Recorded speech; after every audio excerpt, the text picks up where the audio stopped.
Uric 1 அப்படின்னு ஒரு product இருக்கு. இன்னைக்கு பெரும்பாலான மக்கள் அவதிப்படக்கூடிய ஒரு பிரச்சனை யூரிக் ஆசிட். யார்கிட்ட கேட்டாலும் சரி, நிறைய பேர் சொல்லுவாங்க யூரிக் ஆசிட். சார், எனக்கு யூரிக் ஆசிட். யூரிக் ஆசிட் எதனால வருது அப்படின்றத முதல்ல ஒரு சின்ன மெட்டபாலிக் ரியாக்ஷன் எப்படி நடக்குது அப்படிங்கிறத பார்த்துக்கணும். யூரிக் ஆசிட் அப்படிங்கிறது நம்மளோட பாடியில் உருவாகக்கூடிய ஒரு கழிவு. இது யாருக்கு அதிகமாக உருவாகுது? ஜென்ரலா எல்லாருக்கும் உருவாகக்கூடியதான். யூரிக் ஆசிட் யாருக்கு இல்லாம இல்ல. யூரிக் ஆசிட்ங்கிறது நம்ம பாடியில ப்ரொடியூஸ் ஆகக்கூடிய ஒரு கழிவு. யாருக்கு வரும் அப்படின்னு பாத்தீங்கன்னா, நம்மளுடைய புரோட்டீன் மெட்டபாலிசத்துல புரோட்டீன் அமோனியாவா கன்வெர்ட் ஆகும் போது கிடைக்கக்கூடிய ஒரு துணை பொருள் தான் யூரிக் ஆசிட். இது வெஜிடேரியனாக இருந்தாலும் நான் வெஜிடேரியனாக இருந்தாலும் புரோட்டீன் ரிச் உணவு அப்படின்னு சொல்லக்கூடிய புரோட்டீன் அதிகமாக இருக்கக்கூடிய உணவுகளை, அது நான்வெஜ்ஜோ அல்லது வெஜ்ஜோ எடுக்கக்கூடியவங்களுக்கு அந்த உணவுல பியூரின் அப்படின்னு சொல்லக்கூடிய அது ஒரு வகையான புரோட்டீன் தான். பியூரின் அப்படின்னு சொல்லக்கூடிய இன்கிரியன்ட் ஜாஸ்தி இருந்துச்சு அப்படின்னா அதை உடைச்சு சிந்தசைஸ் பண்ண முடியாம அதை அப்படியே ரத்தத்துல கலந்துரும். இதுக்கு பேரு தான் ஹை யூரிக் ஆசிட், ஹைப்பர் யூரினீரியா அப்படின்னு பேர். இது ஜென்ரலா யாருக்கெல்லாம் இருக்கும் அப்படின்னு கேட்டீங்கன்னா, நிறைய புரோட்டீன் சாப்பிடக்கூடியவங்களுக்கு, அது வெஜ்ஜோ நான் வெஜ்ஜோ, நிறைய புரோட்டீன் சாப்பிடக்கூடியவங்களுக்கு இந்த மாதிரியான பிரச்சனைகள் இருக்கும். அதுவும் குறிப்பாக பட்டாணி சம்பந்தமான உணவுகளை அதிகமா எடுத்துக்கக்கூடியவங்க, பீன்ஸ் விதை, காய்ஞ்ச பீன்ஸ் எடுத்துக்கக்கூடியவங்க, சோயா விதைகளை அதிகமாக எடுத்துக்கக்கூடியவங்களுக்கு அதிகமாக இந்த பியூரின் ரிச் உணவாக அமைஞ்சு அதன் மூலமாக அதிகமான யூரிக் ஆசிட் நம்ம ரத்தத்துல கலக்கும். நான்வெஜ் பிரியராக இருந்தால் இன்டர்னல் ஆர்கன் சாப்பிடக்கூடியவங்க, அதாவது லிவரு, ஸ்பிளீனு, கிட்னி, குடல், இதை சாப்பிடக்கூடியவங்களுக்கு, இன்டர்னல் ஆர்கன் சாப்பிட ஆட்டோட அல்லது மாட்டோட இன்டர்னல் ஆர்கன் சாப்பிடக்கூடியவங்களுக்கு அதிகமாக இந்த பியூரின் நம்மளுடைய உணவுல அதிகமா இருக்குமானால் அவங்களுக்கு யூரிக் ஆசிட் வருவதற்கான காரணங்கள் இருக்கு. இது ஆரம்பத்துல சரியா நம்ம கவனிக்கல அப்படின்னா இந்த யூரிக் ஆசிட் யூரேட்டாக மாறி நம்மளுடைய மூட்டுகள்ல, நம்மளுடைய ஜாயின்ஸ்ல அக்குமுலேட் ஆக ஆரம்பிச்சிருச்சு. முதல்ல பிளட்ல தான் இருக்கும். 6.8 வரைக்கும் பாயிண்ட் இருக்கிற வரைக்கும் உங்களுக்கு பிரச்சனை இல்லை. 8க்கு மேல போயிருச்சு அப்படின்னா அது யூரேட்டா மாற ஆரம்பிச்சிடும். அது ஒரு கிறிஸ்டல் ஃபார்மேட்ல மாறி நம்மளுடைய ஜாயின்ஸ்ல படிமானமா வர ஆரம்பிச்சிடும். அந்த மாதிரி ஜாயின்ஸ்ல படிமானங்கள் வர ஆரம்பிச்சது அப்படின்னா அதைத்தான் கவுட் அப்படின்னு சொல்றாங்க. இது ஒரு ஆர்த்ரைட்டிஸ் சம்பந்தமான பிரச்சனையாக மாறிடும்.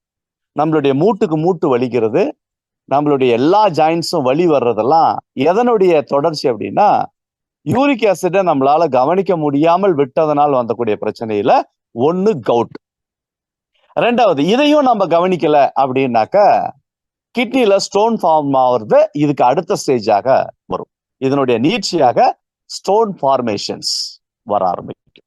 இது எல்லாமே நம்மளுடைய கிட்னி போதுமான அளவுக்கு அதை பிளஷ் அவுட் பண்ணி வெளியில அனுப்புது, ரத்தத்தை சுத்திகரிச்சு இதுல இருக்கக்கூடிய யூரிக் ஆசிடை பிரிச்சு அனுப்புது. இருந்தாலும் நம்மளோட அக்குமுலேஷன் ஜாஸ்தியா இருந்துச்சு அப்படின்னா நம்மளுடைய ரத்தம் அதை முறையா சுத்திகரிக்க முடியாத அளவுக்கு இது ஜாஸ்தி போகுது அப்படின்னா அதை தான் யூரிக் ஆசிட்னு சொல்றோம். இதனுடைய நீட்சி ஆரம்ப நிலை என்னவா இருக்கும்னு கேட்டீங்கன்னா நம்மளுடைய கால் வீங்கிறது, நம்மளுடைய காலினுடைய முழிப்பாதங்கள் வீங்கி போறது. இதனுடைய அடுத்த கண்டிஷன் எல்லா மூட்டுகளும் வலிக்க ஆரம்பிச்சிருது. தொடர்ந்து காலை நம்ம கீழே வச்சு உட்கார்ந்து இருக்கிறோம், தொங்க போட்டு உட்கார்ந்து இருக்கிறோம்னா உடனடியாக வீங்கம், வலி, ஒரு வகையான நமைச்சல், அடி காலில் ஒரு வகையான நமைச்சல், இதெல்லாம் யூரிக் ஆசிடினுடைய அறிகுறியாக இருக்கும். இத எப்படிலாம் தீர்க்க முடியும், நேச்சுரலா எப்படி தீர்க்க முடியும் அப்படின்னு கேட்டீங்கன்னா அதிகமாக தண்ணி குடிக்கணும். ஜென்ரலா அதிகமா தண்ணி குடிக்கணும். ரெண்டாவது, இந்த பியூரின் ரிச் உணவை தவிர்க்கணும்.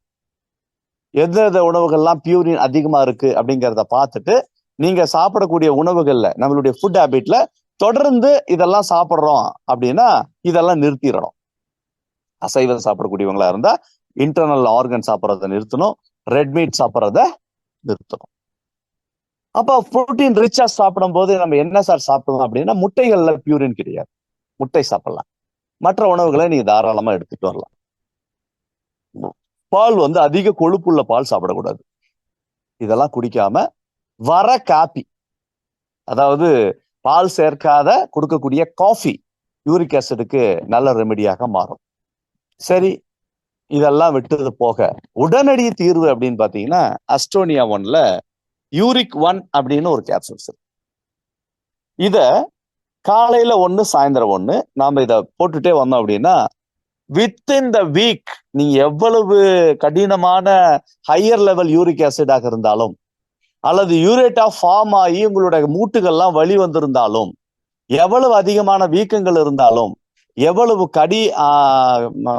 பாதங்கள்ல நமைச்சல் இருந்தாலும், உடனடியாக உங்களுக்கு ரிலீஃப் பண்றதுக்கு நம்மளோட யூரிக் ஆசிட் கேப்சூல் யூரிக் 1 அப்படிங்கிற கேப்சூல் வந்து உங்களுக்கு சப்போர்ட்டிவாக மாறும். இந்த ப்ராடக்டை நம்ம தொடர்ந்து எடுத்துட்டு வரும்போது வித்தின் த வீக்ல இருந்தே உங்களுக்கு ரிலீஃப் ஆக ஆரம்பிச்சோம். எனக்கு சமீபத்தில் ஒரு நண்பர் கேட்டாரு, அவருக்காக இந்த ப்ராடக்டை நான் அனுப்பிச்சிருந்தேன். ஒரு வாரத்திலேயே அவருக்கு கடினமான யூரிக் ஆசிட் இருந்தது, 9.6 பாயிண்ட் யூரிக் ஆசிட் இருந்தது. ஒரே வாரத்துல அது வந்து 5க்கு கீழே வந்துருச்சு. அவரோட வீக்கங்கள் எல்லாம் சுத்தமா கிளியர் ஆயிடுச்சு. ஸோ நீங்க இதே மாதிரி தான் 100 பேருக்கு நீங்க இந்த ப்ராடக்டை நீங்க கொடுத்தாலும், இந்த 100 பேருமே ரிசல்ட் சொல்லக்கூடிய ப்ராடக்ட் தான் இந்த யூரிக் ஆசிட் அப்படின்னு சொல்லக்கூடிய இந்த ப்ராடக்ட். இதுவும் ஒரு ஃபேண்டாஸ்டிக்கான ப்ராடக்ட். இது வந்து கிட்னியோட ஃபங்க்ஷனை இம்ப்ரூவ் பண்ணிட்டு 2 வகையான பெனிஃபிட்ஸை கொடுக்குது. ஒன்று வந்து கிட்னியை வந்து சுத்தமா கிளியர் பண்றதுக்கு இந்த ப்ராடக்ட் வந்து சப்போர்ட்டிவ் ஆகுது. 2வது வந்து நம்மளுடைய யூரிக் ஆசிட் வந்து பிளட்ல இருந்து ரிலீஸ் ஆகிறதுக்கும், அதே மாதிரி நம்மளுடைய மூட்டுகள்ல தங்கி இருக்கக்கூடிய யூரேட்ஸ் வந்து சுத்தமா கொஞ்சம் கொஞ்சமா கரைஞ்சி வெளியில வர்றதுக்கும் இந்த ப்ராடக்டை சாப்பிடும்போது கொஞ்சம் தண்ணி மட்டும் ஜாஸ்தி குடிச்சிட்டு வந்தோம் அப்படின்னாக்கா ஒரு 30 டேஸ்ல உங்களுக்கு ஒரு நார்மலான ஸ்டேஜுக்கு கொண்டு வந்துடும். ஸோ இதுவும் ரொம்ப எஃபெக்டிவான ப்ராடக்ட். யூரிக் ஆசிட் ப்ராடக்ட் வந்து வெரி வெரி வெரி வெரி எஃபெக்டிவான ப்ராடக்ட். எஸ்டோனியா 1ல ஒரு நம்ம இது வரைக்கும் நம்ம கொடுத்துருக்கிறது நியூட்ராசூட்டிக்கல் காம்பவுண்ட்ல நம்ம காம்பினேஷன்ஸ் கொடுத்துட்டு வந்தோம். பட் இது பிரத்யேகமாக முழுக்க ஆயுர்வேதா மட்டுமே பேஸ் பண்ணி கொடுக்கக்கூடியதான் நேச்சர் ஆயு அப்படிங்கிற பிராண்ட்ல நம்ம கொடுத்துட்டு வரோம். இது 100% என்ன பர்பஸுக்காக இந்த ப்ராடக்டை நம்ம சாப்பிட்றோமோ அத்தனையும் முறையா வெளியில போறதுக்கு ஒரு அருமையான ப்ராடக்ட். இதுவும் வந்து பாத்தீங்கன்னா கஸ்டமைஸ்டு ப்ராடக்ட் தான்.